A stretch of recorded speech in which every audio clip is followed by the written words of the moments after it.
Hei sina! Kindlasti juba tead, et 8. juunil toimub Elva kohvikute päev, mis tänavu tuleb eriti vinge. Kas eelmise aasta liikumisest spordifestivali mäletad? Sel aastal ootame sind liikumis- ja elamusfestivalile, mis saab alguse reede õhtul 7. juulil. Kõigepealt sea enda sammud Elva keskväljakule, sest just siin saab toimuma mõnus ja idülliline videvikukino.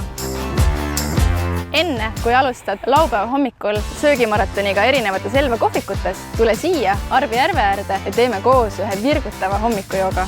Tänavu tähistab Elva kohvikute päev oma 10. juubelit. Seega avastamist ja erilisi maitseelamusi üle Elva linna jagub palju.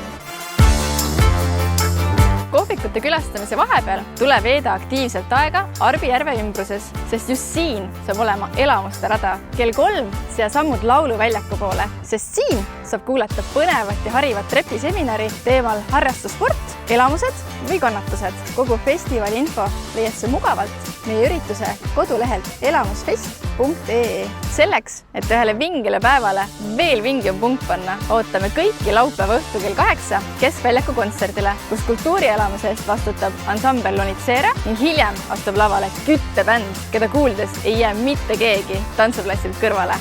Näeme!